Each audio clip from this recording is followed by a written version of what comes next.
সরকারি চাকরিতে কোটা পদ্ধতি পুনর্বহালের প্রতিবাদে আজও উত্তাল হয়ে ওঠে দেশের বিভিন্ন বিশ্ববিদ্যালয়ের শিক্ষার্থীরা। আশেপাশের এলাকা ও মহাসড়কে সৃষ্টি হয় তীব্র যানজটের।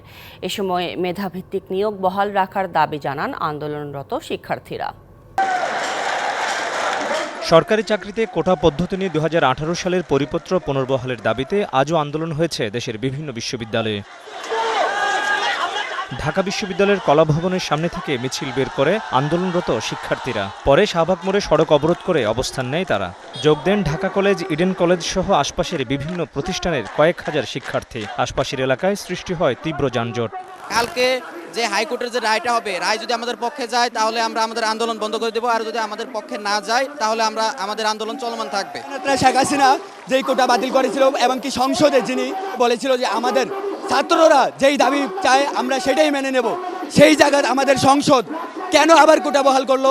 আমরা এটা মানি না এবং আমরা এটা মানতেও চাই না। টোটাল 56% যদি কোটায় যায় তাহলে মেধাবীরা কই যাবে?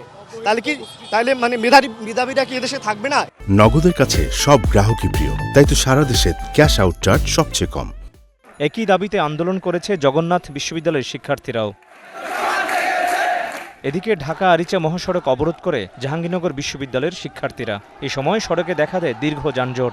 আমরা হাইকোর্টের যেই রায় ছিল 2018 সালের, সেই রায় যাতে সম্পূর্ণ বাতিল ঘোষণা করা হয়, সেই উদ্দেশ্যে কিন্তু আমাদের আজকের আন্দোলন। পরিপত্রটা যেন আবার বহাল করা হয়, সেটা নিয়ে আসলে আমাদের এই আন্দোলন। এর আগে শাহজালাল বিজ্ঞান ও প্রযুক্তি বিশ্ববিদ্যালয়ে একই কর্মসূচি পালন করে শিক্ষার্থীরা। চট্টগ্রাম রাঙামাটি মহাসড়ক অবরোধ করে আন্দোলন করেছে চট্টগ্রাম বিশ্ববিদ্যালয়ের শিক্ষার্থীরাও। এদিকে সরকারি চাকরিতে মুক্তিযোদ্ধা কোটা পুনর্বহালের রায় দ্রুত কার্যকরের দাবিতে শাহবাগে বিক্ষোভ করেছে মুক্তিযোদ্ধা সংসদ সন্তান কমান্ড ও বাংলাদেশ মুক্তিযুদ্ধ মঞ্চ।